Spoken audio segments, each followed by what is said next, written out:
Well, good evening. This is Good Friday. A little bit of news. This Sunday, Bob Sales will be bringing us the Easter morning message. And I'm excited. He shared a little bit of it with me, and it is really great. You're going to love it. For those of you who have asked about tithing, we've put a drop box at the front of the church by the main doors at the entrance.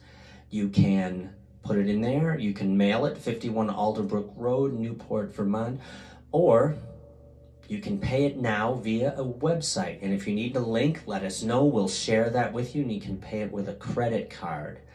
So thank you for being a congregation that pursues tithing. That's a wonderful thing as a pastor to see and hear. And I just want to give you just a thank you for that. God's going to bless us because of the giving spirit of the people in our church. So again, this is a song called Too Small a Price. It was written by Don Francisco, and it's about the criminal who died on the cross next to Jesus. Hope you enjoy.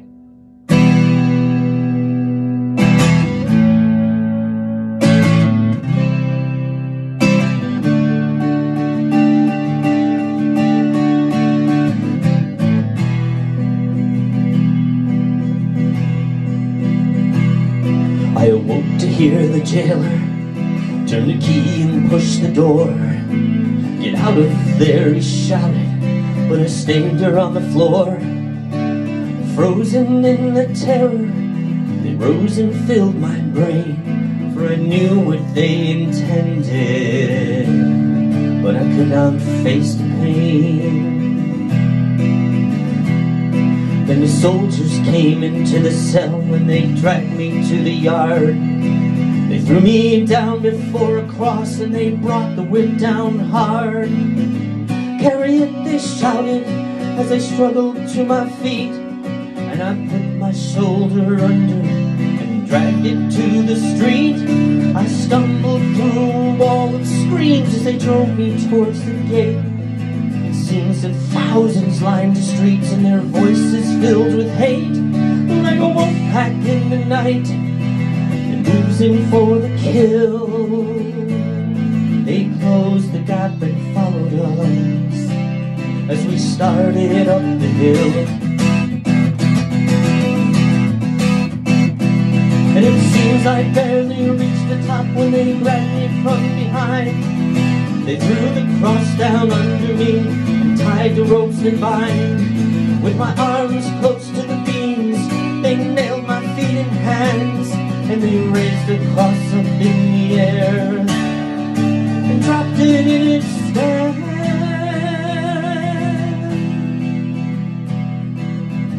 Through a blur of pain, I saw the cross there next to mine. There was people all around it, so I looked to read the sign. It was nailed there up above his head so the world could see the news that the man who hung so helpless there was the King of all the Jews. And the crowd that stood around his cross made jokes about his name. They shouted and laughed and spat on him, so I joined in the game. I said, hey, if you're the king, why don't you get us down from here? But the tone just sounded hollow. It echoed in my ears as he looked at me with eyes that seemed to reach into my heart. They shone a light on all my lies and tore my life apart. There was more that lay behind that gaze than simply mud and clay. But knowing was too much for me. I had to look away, but I chanced another look at him while he was looking down. Where the soldiers who just crucified us dragged there on the ground. And although he spoke them quietly, somehow his words came through. He said, Father, please forgive them, for they don't know what they do.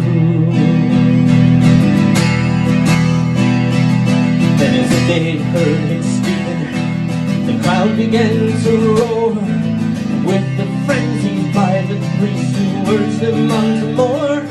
But the worse the accusations now, the plainer I could see the guilt of the accusers, not the one there next to me. But the one upon the other cross began to curse and swear, and his voice was filled with venom as he hurled it through the air. All the horror that was in him, and it laid his life to waste, came out in every syllable he flung in Jesus' face. But Jesus only looked at him, and something arose inside of me. In spite of all who watched us there, it couldn't be denied, because his righteousness and innocence was shining bright and strong, and I couldn't keep my silence if that cursing still went on. I cried out, don't you fear the wrath of God? Even at the end, you'll curse us both into the pit. Is that what you intend? We're only getting what we're due. We've sinned our whole lives long, but don't you talk to him that way, 'cause he's done nothing wrong.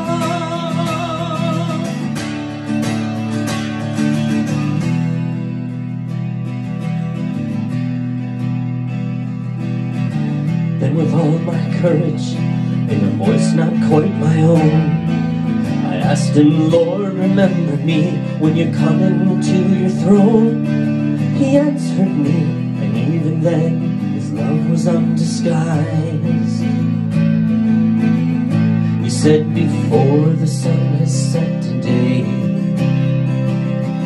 you'll be with me in paradise.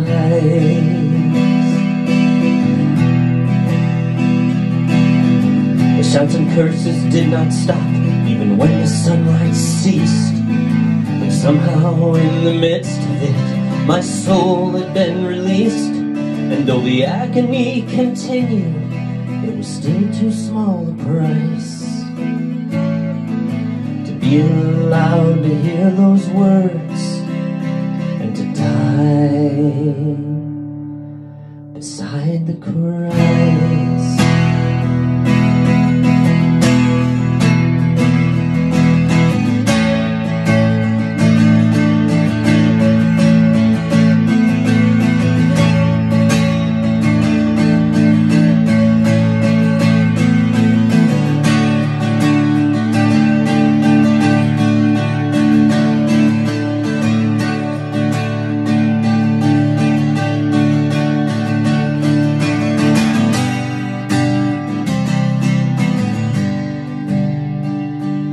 Then darkness changed to dawning. I heard the sound of voices. The air was warm around me. I stood beside a stream, and Abraham was speaking to the multitude before him, the unfolding of the answer to our prayers and hopes and dreams. Then far across the chasm came a rumbling like the thunder, and the Prince of Peace came shining. From his mouth the power screamed, and the walls and towers crumbled, and the gates of hell went under, as thousands sang the victory. We have been redeemed. Jesus is the Lord of all. Jesus is the Lord of all. Jesus is the Lord of all. We have been redeemed. Jesus is the Lord of all. Jesus is the Lord of all. Jesus is the Lord of all. We have been redeemed. Joy,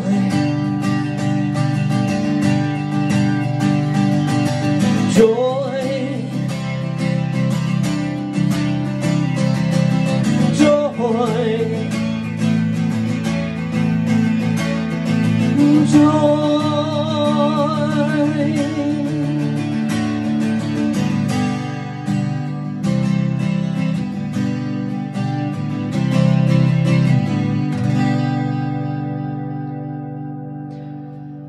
Thank you. Hope this brightens up your Good Friday. And again, I'm looking forward to seeing everybody real soon. God bless.